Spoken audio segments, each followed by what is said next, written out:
Hello good morning friends. आइए आपका अपना चैनल ज्ञानोदय में आपका स्वागत है।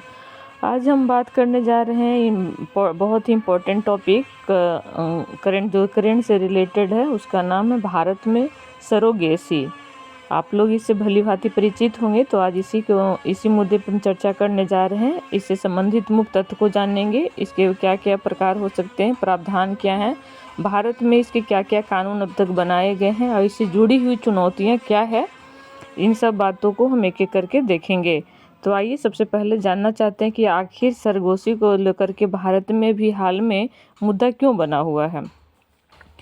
तो हाल ही में अरुण मुथुबेल बनाम भारत संघवाद 2023 में सुप्रीम कोर्ट ने महिलाओं के मातृत्व के अधिकार की रक्षा करते हुए सरोगेसी नियम 2022 में किए गए संशोधन पर रोक लगा दिया है। इससे जुड़े हुए अन्य संबंधित मुद्दे हैं इस प्रकार। मार्च 2023 में सरकार ने सरोगेसी नियम 2022 में संशोधन किया था। इस संशोधन के तहत सरोगेसी के लिए दाताओं के युग्मकों अर्थात डोनर गैमेट्स के उपयोग पर प्रतिबंध लगा दिया गया था। संशोधन में कहा गया था कि सरोगेसी की प्रक्रिया के लिए नर और मादा दोनों युग्मक क्रमशः शुक्राणु तथा अंडाणु इच्छुक दंपति से लिए जाने चाहिए। इस मामले में मेयर रुकितांस्की कुस्टर हॉसर MRK सिंड्रोम से पीड़ित महिला ने 2023 के संशोधन को चुनौती दी थी। याचिकाकर्ता महिला के अनुसार उसके अंडाशय और गर्भाशय अनुपस्थित है, इसलिए वह सरोगेसी के लिए अपने अंडाणु की दाता नहीं बन सकती।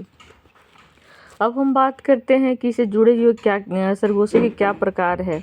सरोगेसी एक ऐसी प्रक्रिया है जिसके तहत एक अन्य महिला इच्छुक दंपति के लिए गर्भधारण करती है और उनके बच्चे को जन्म देती है। इच्छुक दंपति से आशय माता पिता बनने की इच्छुक ऐसे दंपति से हैं जिनके चिकित्सकीय लक्षण जेस्टेशनल सरोगेसी की आवश्यकता बनाते हैं। जेस्टेशनल सरोगेसी एक ऐसी प्रक्रिया है जिसके तहत एक सरोगेट माँ अपने गर्भ में भ्रूण के प्रत्यारोपण के माध्यम से इच्छुक दंपति के लिए एक बच्चे को पालती है। यह बच्चा आनुवांशिक रूप से सरोगेट माँ से संबंधित नहीं होता है। दूसरी है कि परोपकारी सरोगेसी। इसमें गर्भावस्था के दौरान चिकित्सा व्यय और बीमा कवरेज के अलावा सरोगेट माँ को कोई देय मौद्रिक मुआवजा शामिल नहीं होता। वाणिज्यिक सरोगेसी। इसमें सरोगेसी या बुनियादी चिकित्सा व्यय और बीमा कवरेज से इतर मौद्रिक लाभ या प्रतिफल के लिए की जाने वाली संबंधित प्रक्रियाएं शामिल होती है। इस प्रकार हमने देखा कि भारत में 3 तरह की सरोगेसी चलाया जा रहा है। सरकार ने 2015 में विदेशी नागरिकों के लिए सरोगेसी पर प्रतिबंध लगा दिया था। अरुण मुथुबेल बनाम भारत संघ मामले में उच्चतम न्यायालय ने कुछ टिप्पणियां की हैं जो इस प्रकार है। सुप्रीम कोर्ट ने MRK सिंड्रोम से पीड़ित महिला को डोनर के अंडाणु का उपयोग करके सरोगेसी कराने की अनुमति देने हेतु सरोगेसी विनियमन अधिनियम 2021 के नियम 7 पर रोक लगा दी है। सरोगेसी अधिनियम के नियम 7 के सरोगेसी के लिए डोनर अंडाणु के उपयोग पर प्रतिबंध लगा दिया था। सुप्रीम कोर्ट ने कहा कि 2023 का संशोधन सरोगेसी विनियमन नियम 2022 के नियम 14 के सब सेक्शन 1 का खंडन नहीं कर सकता, जो विशेष रूप से जेस्टेशनल सरोगेसी की आवश्यकता के लिए गर्भाशय या किसी भी संबंध स्थिति की अनुपस्थिति को किसी चिकित्सकीय लक्षण के रूप में पहचान करता है। केंद्र ने आगे कहा कि डोनर अंडाणु का उपयोग नहीं किया जा सकता क्योंकि सरोगेसी की प्रक्रिया का कानूनी रूप से लाभ नहीं उठाया जा सकता जब तक कि बच्चा इच्छुक दंपति से आनुवांशिक रूप से संबंधित न हो। इस संबंध में सुप्रीम कोर्ट ने निर्णय दिया कि नियम 14 के सबसेक्शन ए लागू होने पर इच्छुक दंपति से आनुवांशिक रूप से संबंधित व्यक्ति को पति के रूप में समझा जाना चाहिए। न्यायालय ने यह भी कहा कि जेस्टेशनल सरोगेसी की अनुमति देने वाला कानून महिला केंद्रित था। असरोगेट बच्चा पैदा करने का निर्णय पूरी तरह से महिला की मां बनने की असमर्थता पर आधारित था। हालांकि न्यायालय का मानना था कि इस मामले पर निर्णय लेने से पहले उसे उचित चिकित्सा राय प्राप्त करनी चाहिए। इस प्रकार न्यायालय ने संबंधित जिला मेडिकल बोर्ड को यह प्रमाणित करने का निर्देश दिया कि महिला MRK सिंड्रोम के कारण अंडाणु पैदा करने की स्थिति में है या नहीं। इससे जुड़े हुए हम कानून देख लेते हैं कि भारत में अब तक क्या क्या कानून हुआ है। तो सरोगेसी विनियमन अधिनियम 2021, सरोगेसी अधिनियम 2021, इसमें केवल परोपकारी सरोगेसी की अनुमति प्रदान की गई है एवं व्यावसायिक एवं वाणिज्यिक सरोगेसी को अपराध की श्रेणी में डाला गया है।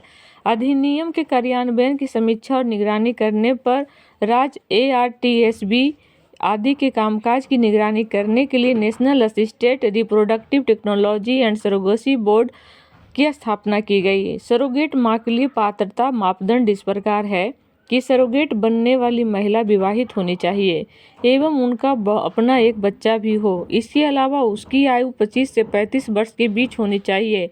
कोई महिला अपने जीवन काल में केवल एक बार ही सरोगेट माँ बन सकती है। सरोगेसी के लिए चिकित्सा और मनोवैज्ञानिक फिटनेस का प्रमाण पत्र होना चाहिए। दंपति के लिए पात्रता मापदंड इस प्रकार है, यदि उनकी शादी को 5 वर्ष हो गए, पत्नी की आयु 25 से 50 वर्ष के बीच है और पति की 26 से 55 के बीच, दंपति के पास कोई जीवित बच्चा बायोलॉजिकल या गोद लिया हुआ या सरोगेट नहीं होना चाहिए। यदि दंपति में से कोई एक साथ ही बांझपन से पीड़ित है तो जिला मेडिकल बोर्ड द्वारा प्रमाणित आवश्यक प्रमाण पत्र होना चाहिए। साथ ही मजिस्ट्रेट की अदालत द्वारा पारित सरोगेट बच्चे के माता पिता और अभिरक्षा का आदेश होना चाहिए। सरोगेट माँ हेतु 16 महीने के लिए बीमा कवरेज होना चाहिए जो किसी भी प्रसव उपरांत जटिलताओं को कवर करता हो। सरोगेट बच्चे के गर्भपात के लिए सरोगेट माँ की लिखित सहमति और उपयुक्त प्राधिकारी की अनुमति की आवश्यकता होती है। यह अनुमति medical termination of pregnancy act 1971 के अनुरूप होनी चाहिए। सहायक प्रजनन प्रौद्योगिकी अधिनियम 2021, इसका उद्देश्य ART क्लिनिकों और बैंकों का विनियमन और परिप्रेक्षण करते हुए दुरुपयोग को रोकना है। साथ ही प्रजनन स्वास्थ्य के मुद्दों को समाधान के लिए ART सेवाओं को सुरक्षित और नैतिक प्रयोग सुनिश्चित करना भी इसका उद्देश्य है। यह सरोगेसी के उपचार को अपने दायरे में लाता है और इसलिए सरोगेट माँ के अधिकारों को सुरक्षा सुनिश्चित करता है। सरोगेट माँ पर किसी भी सरोगेसी प्रक्रिया के प्रयासों की संख्या 3 बार से अधिक नहीं होनी चाहिए। Medical termination of pregnancy act 1971 के अनुसार सरोगेट माँ को सरोगेसी के दौरान गर्भपात की अनुमति दी जा सकती है। इच्छुक महिला या दंपति को किसी बीमा कंपनी या बीमा विनियामक और विकास प्राधिकरण द्वारा मान्यता प्राप्त एजेंट से 36 महीने की अवधि के लिए सरोगेट माँ के पक्ष में एक समान स्वास्थ्य सीमा कवरेज करना होगा। अब बात करते हैं इससे जुड़ी हुई चुनौतियां। तो पूर्ण कार्रवाई का अभाव। सरोगेट माँ और इच्छुक दंपति को सरोगेसी प्रक्रिया के लिए विभिन्न शर्तों को पूरा करने पर पात्रता और आवश्यक प्रमाण पत्र प्राप्त करना अनिवार्य होता है।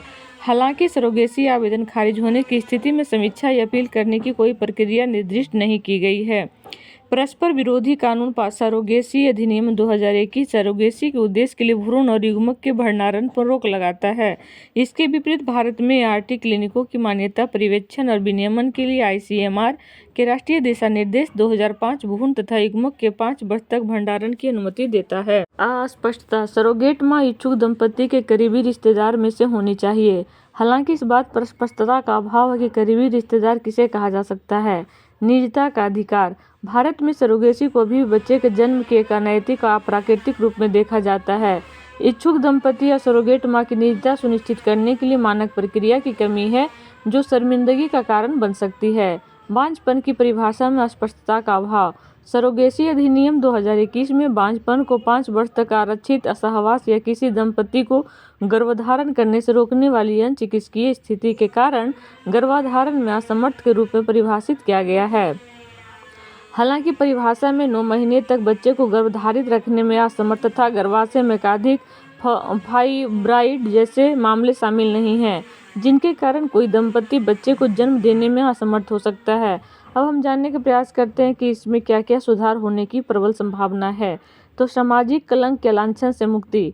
बांझपन से जुड़े कलंक को देखते हुए संबंध पक्षों की निजता सुनिश्चित करने के लिए अतिरिक्त प्रयास किए जा सकते हैं। जागरूकता। सरोगेट माताओं के शोषण को समाप्त करने के लिए उन्हें उनके अधिकारों और उनकी सूचित सहमति प्राप्त करने हेतु संबंधित जोखिमों के बारे में जागरूक करने की आवश्यकता है। उदाहरण के लिए प्रसव कराने वाले चिकित्सा और अस्पताल द्वारा सरोगेट्स को दुर्लभ अंतर्गर्भाशयी तथा प्रसवोत्तर जटिलताओं के बारे में अवगत कराना चाहिए। करीबी रिश्तेदार बांझपन जैसे शब्दों को स्पष्ट रूप से परिभाषित करने की आवश्यकता है। साथ ही चिकित्सकीय कारकों और इच्छुक दंपति की बीमारियों को ध्यान में रखते हुए बांझपन की परिभाषा का विस्तार किया जाना चाहिए। शिकायत निवारण। सरोगेसी आवेदन खारिज होने की स्थिति में समीक्षा या अपील की प्रक्रिया पर प्रकाश डालते हुए एक निवारण तंत्र बनाया जाना चाहिए।